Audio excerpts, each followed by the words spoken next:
Okay, I'd like to introduce our next speaker. Our next speaker is John, who's currently a PhD student at the Radboud University in Nijmegen.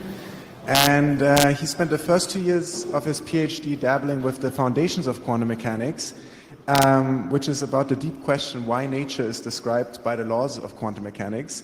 And nowadays he's working on optimizing quantum circuits using graph theory, such as the ZX calculus. And that's what he's going to talk about today, about his project called PyZX. And the talk is about quantum circuit optimization, verification, and simulation with this software tool. So please welcome John.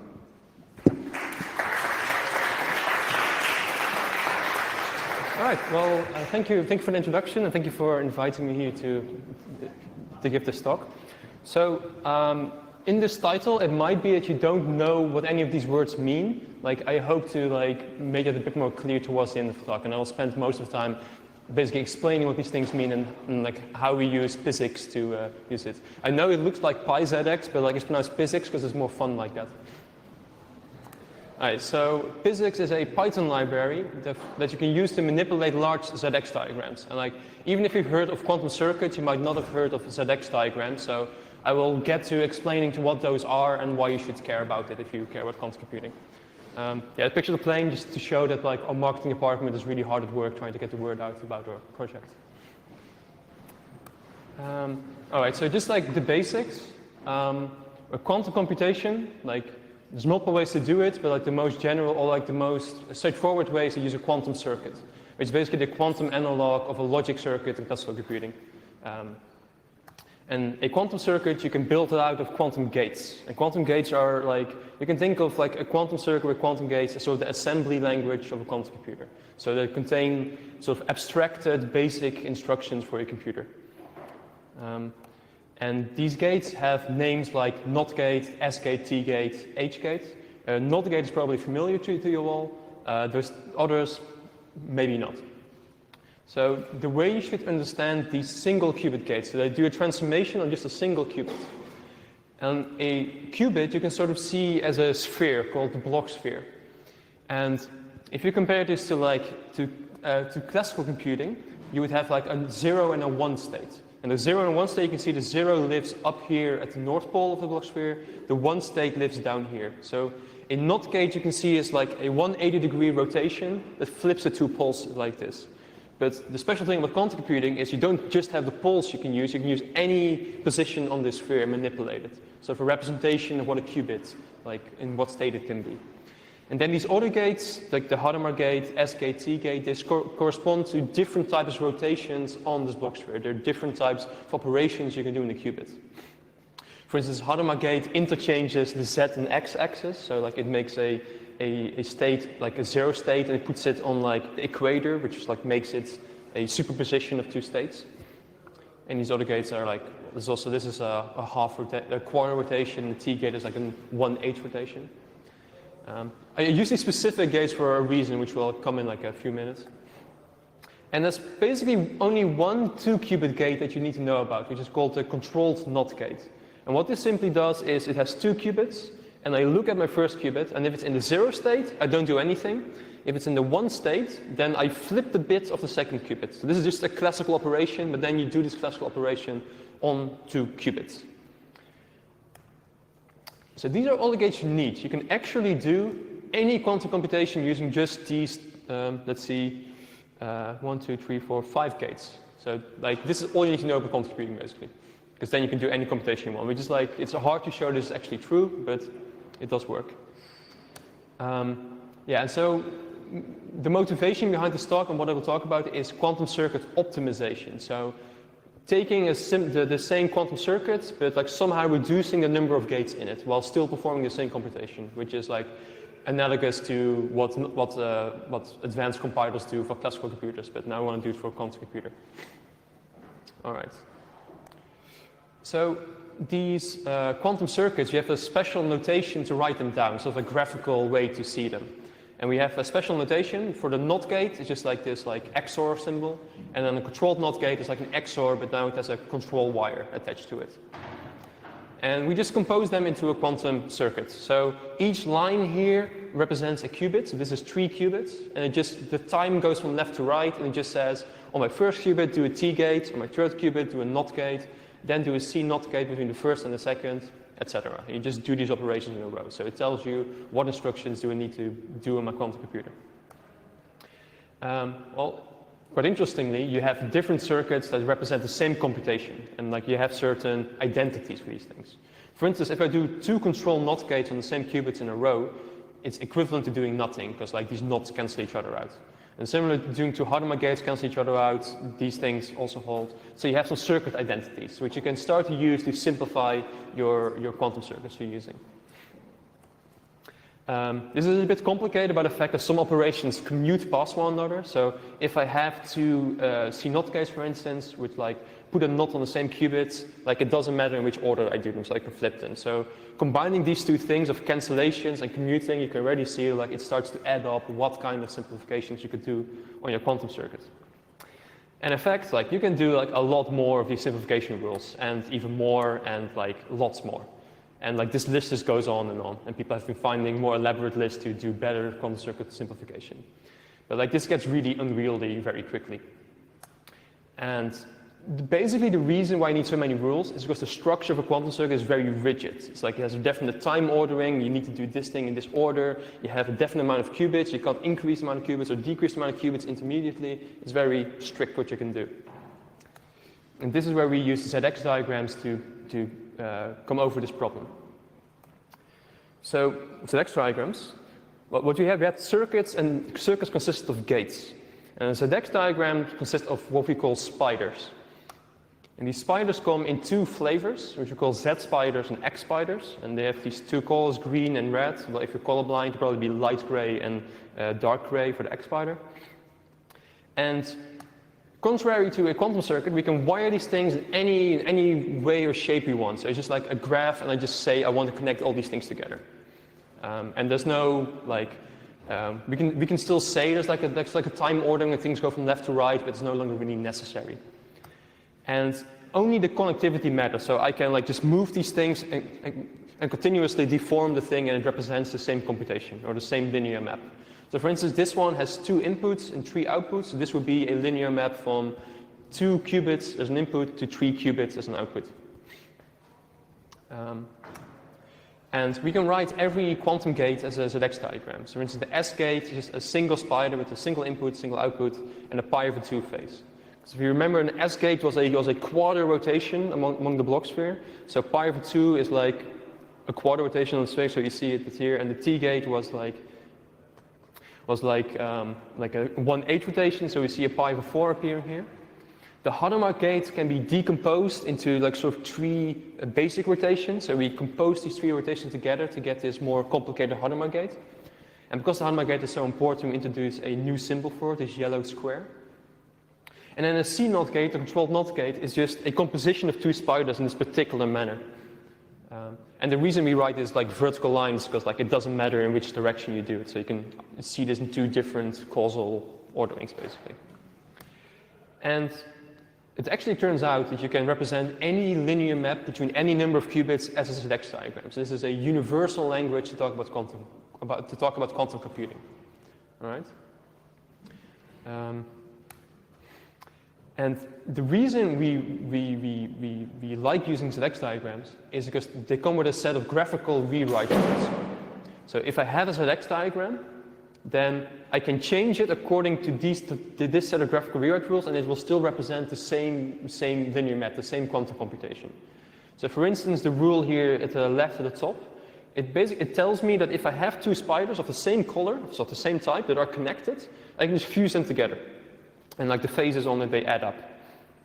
And this one tells me what the Hadamard gate does with a spider. So it says that if I have a Hadamard gate in front of a spider, I can push it through the spider, and it changes the color of the spider.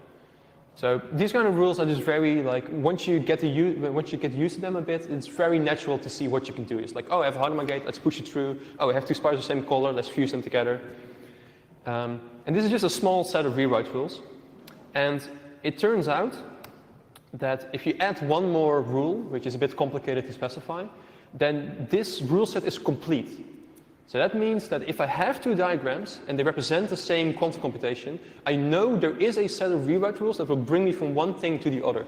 So like the dozens of circuit equalities as I showed in the beginning, like you can all replace them with just these rules plus one more, and then you have a complete set of equations. All right? So this is why we're using ZX calculus, because it's a really powerful graphical tool to reason about quantum computation. Yeah, so instead of dozen circuit equalities, just a few simple rules. And this brings me to why I'm here, which is PyZX. So PyZX is an open source Python library. You can find it on GitHub now if you want. And the goal is that you can import quantum circuits and like transform them into like large ZX diagrams and simplify the ZX diagrams in an automatic manner and hopefully do interesting stuff with it.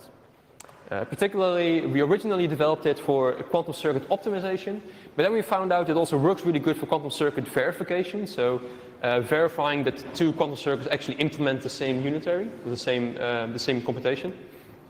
And something we're working on right now is doing quantum circuit simulation, so basically simulating what a quantum computer would do with this thing on a classical computer. Yeah, so these three things. And I'm going to give a bit of a demo to show you how this works in PyZX. Let's see, how much time do I have left? Ooh, I think I have a lot of time. Cool. All right, so this is just a Jupyter notebook, which I guess many of you have seen. I'm just going to start with a few basic imports. The important import here is import PyZX as ZX. By the way, is this large enough for everyone? Like, can anybody see it in the back? Yeah.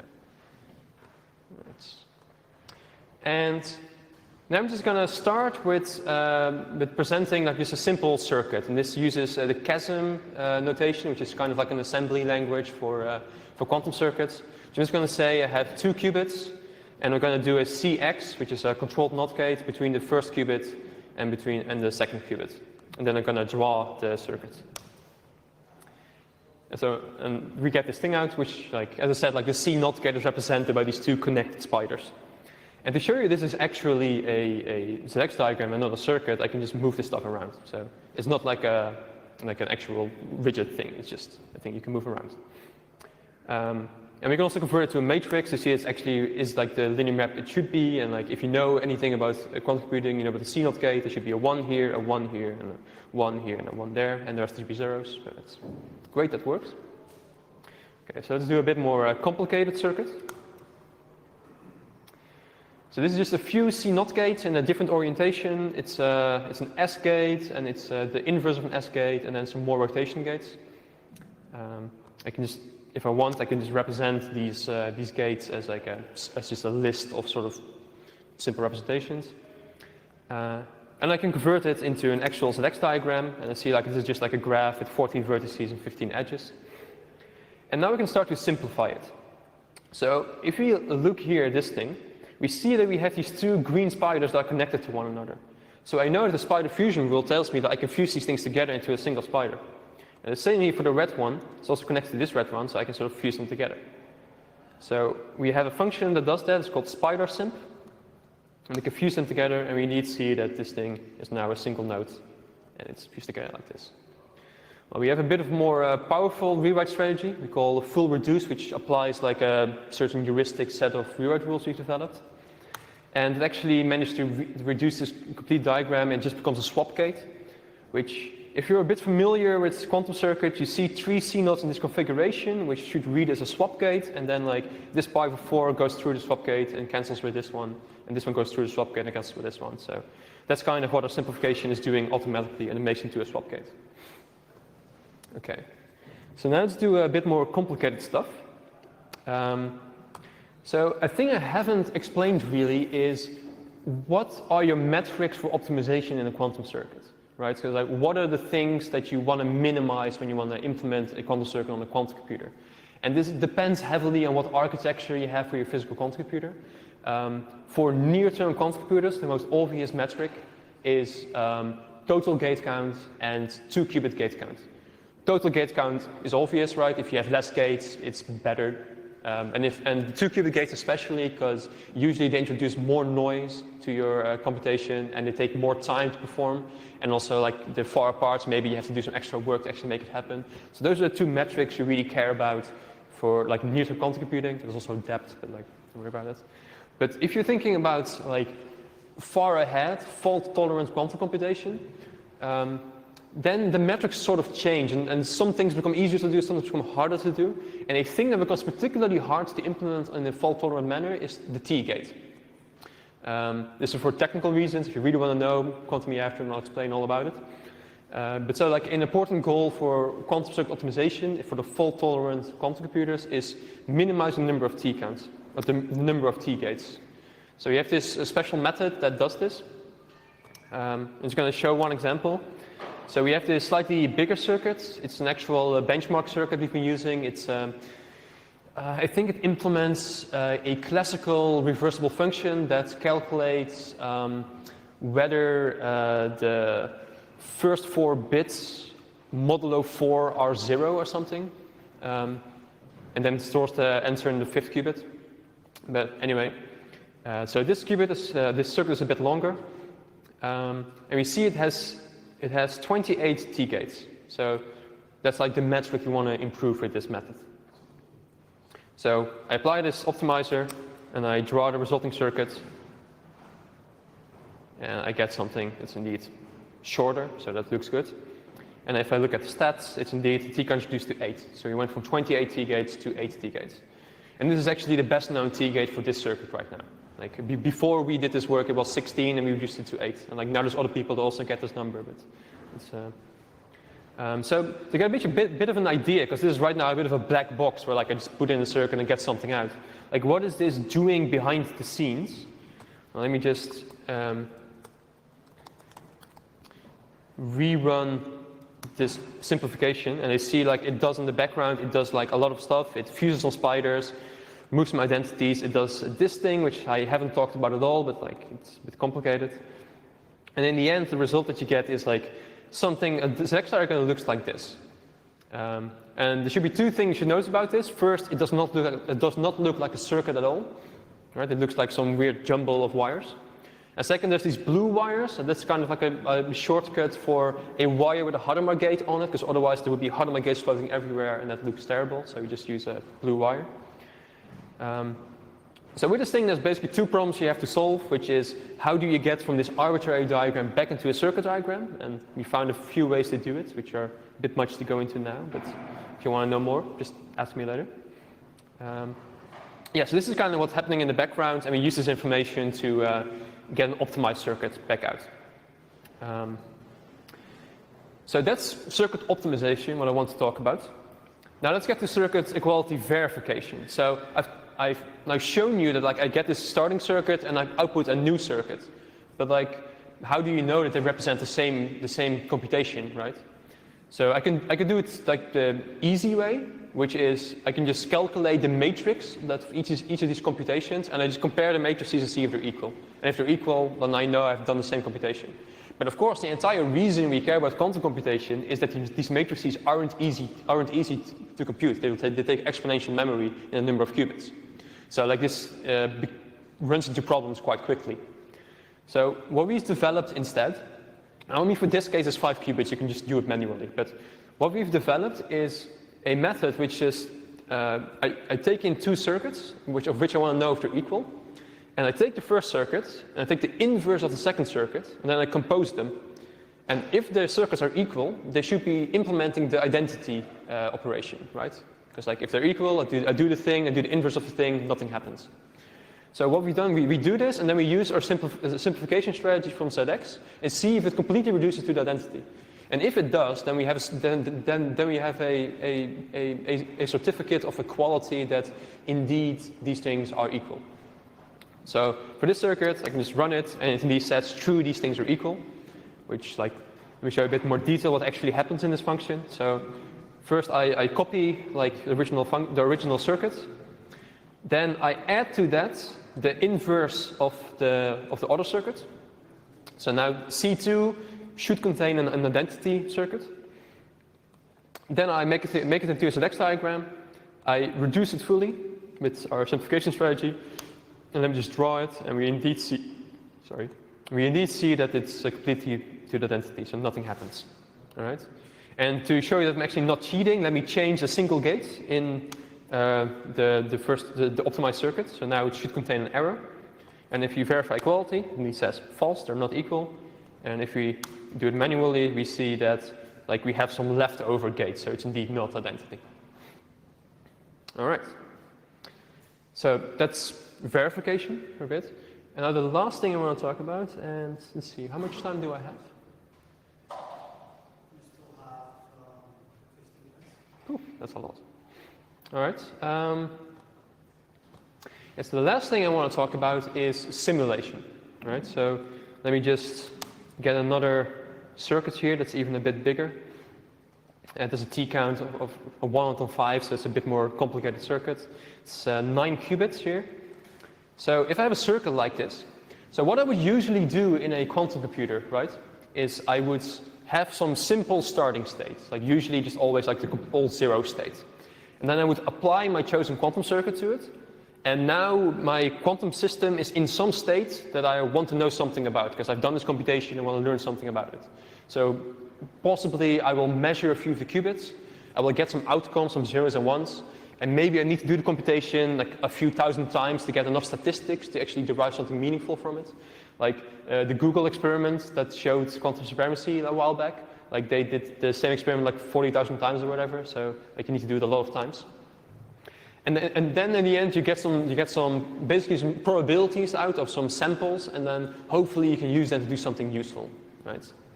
So what you want to do in classical simulation is you want to do this problem, this what I just described, then on a classical computer, which of course is going to be hard, because if it was easy, we wouldn't care about quantum computers.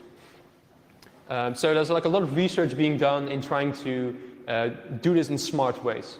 And you already see this if you heard anything about the Google announcement of quantum supremacy, where they claim to have a computation that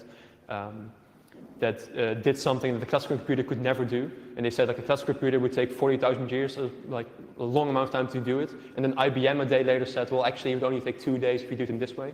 So there's a lot of depending on how you do it, the numbers differ immensely, and also we've gotten a lot better at classically simulating quantum systems. And there's basically two methods right now that people use to do simulation of quantum circuits. And the first is relatively straightforward. I prepare my initial quantum state and I represent it as some huge vector, some huge matrix of elements in my classical computer. And then each gate that I apply it, I just modify this vector a little bit, and I keep track of the entire vector the whole time. And in the end, I just do something with this vector. And this takes exponential amount of memory in a number of qubits, which makes sense. And there's some smart things you can do to exploit sort of symmetries in the circuit or sparsity, whatever, to make this faster. But this has sort of a hard limit around 70, 80, 90 qubits, maybe in the future if we get better at this. So that's the first method. The second method uses something called stabilizer decompositions. And I don't want to go into the details there because it's really complicated, but the interesting thing about that is it doesn't scale with a number of qubits. So you could have a circuit with thousands of qubits and you could still simulate it with stabilizer decompositions. Stabilizer decompositions scale with the number of T gates used. So if I have a circuit with a few T gates, even though it's many qubits, I can still easily simulate it using the stabilizer decompositions. And that's the method we've implemented in PyZX. So let me just do a bit of simplification with the circuit and I'll explain a bit more about this. So first, we have the circuit, we can just simplify the PyZX and we get this complicated looking ZX diagram with lots of connections here. And now what I want to do is I want to know some property about the circuit. So the property I want to know is I want to input some state. So this tells me just apply this state, put the state in the beginning of the circuit.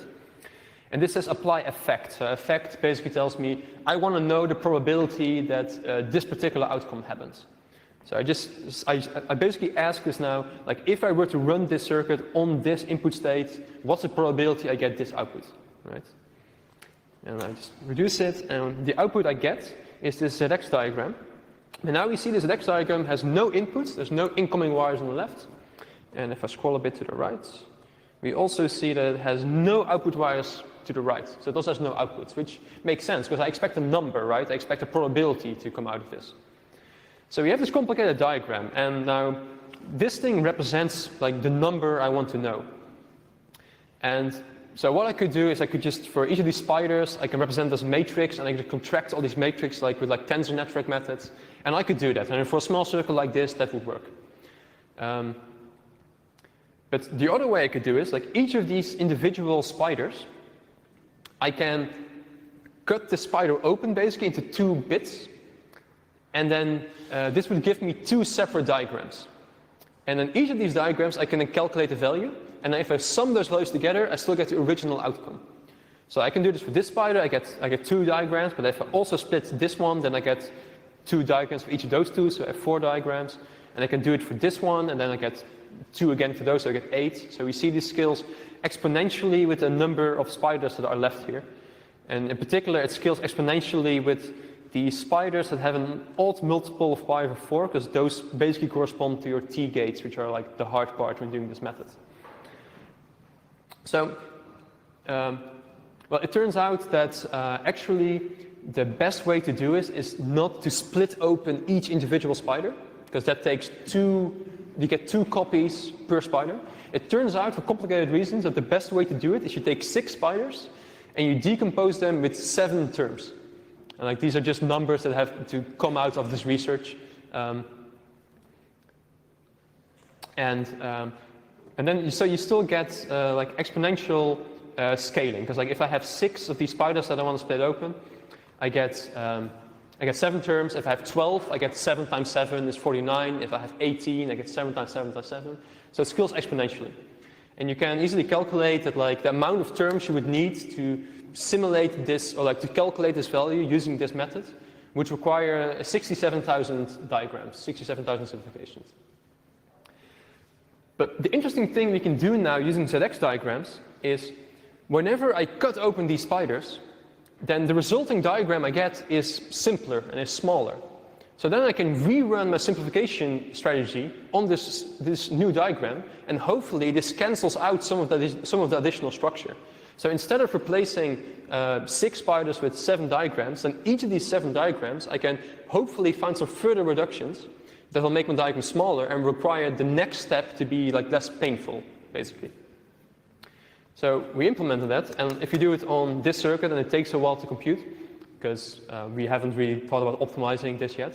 But it's now computing, like, it's basically doing this thing where like it replaces 6 spiders by 7 terms, and each of these terms it's going to simplify, and then it replaces again 6 by 7, etc. And then in the end, we should see that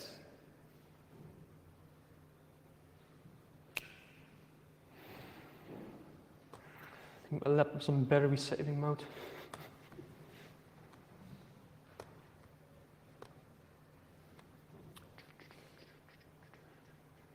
Yeah, it's also the way it chooses these spiders is random, so like on different runs it takes a different amount of terms, but yeah. So it took 8,865 terms. So naively I would use 67,000 terms to do this, and with our method we use like 9,000 terms. It's like 9 times less. And like, and this scales up, right? Because like this is exponential behavior. So if you want to simulate bigger diagrams, this helps more and more. So like now it's actually slower than doing it directly, but yeah, like if you have bigger diagrams, it'll hopefully be better. So this is something we're working on now to see if this actually is better than what's state of the art that people are using with this method. Yeah, and to show it actually gives the correct answer. So this way we're decomposing everything. We got the answer that the number we were calculating was this number. And if we calculate it directly, but just doing a simple method, we also get the same answer. So like it is indeed correct, so that's nice. And yeah, that's basically what I wanted to tell you. I realize if you've never seen this stuff before, it might be a lot.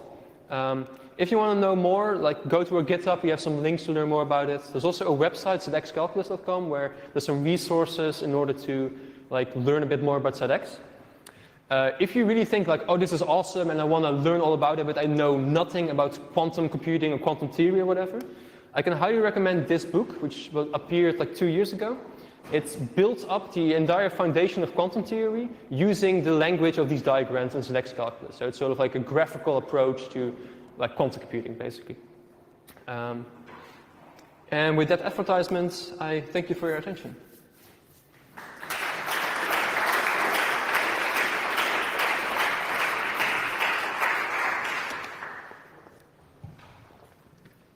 So we have time for 1 or 2 questions. If anybody has something on their mind they would like to ask the speaker.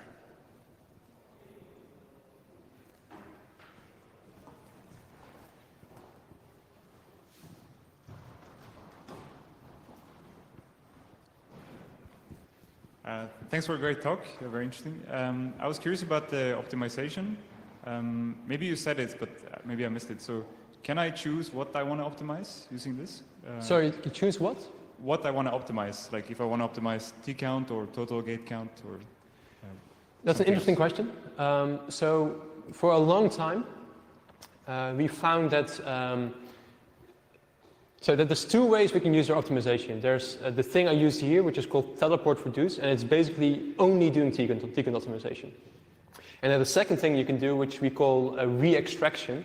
So like I get this very compact ZX diagram, and then I need to make it back into a circuit. And there's a ways to do it, which is quite involved, but you can actually do it.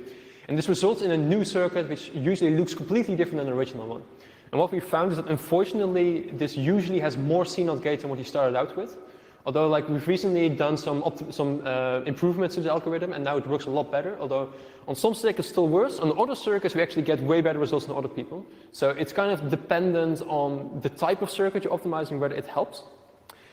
There is currently no easy way to see when you should do this and apply this. So the answer to your question is not really. Thanks. Any other questions?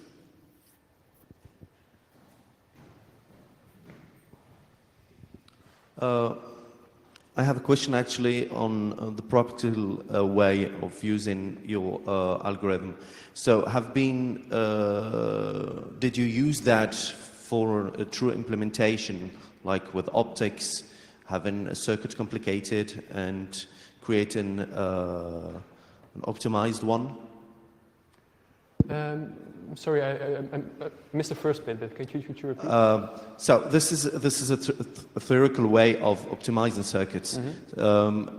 I know that there is several implementation of quantum computing and photonics. Mm-hmm. Have you done some experiment using this technique on optimizing circuits using photonics, for example? No, like most of the benchmark circuits we've used are these. They basically implement like classical reversible logic, so they implement adders or Grover oracles, stuff like that. We haven't looked at things for photonics. We have implemented a few quantum chemistry circuits, and those seem to work really well as well. But if you have some suggestions on what we should try, then you can tell me afterwards. Like, sure. Cool. Last question. It looks like we're good, so let's thank the speaker.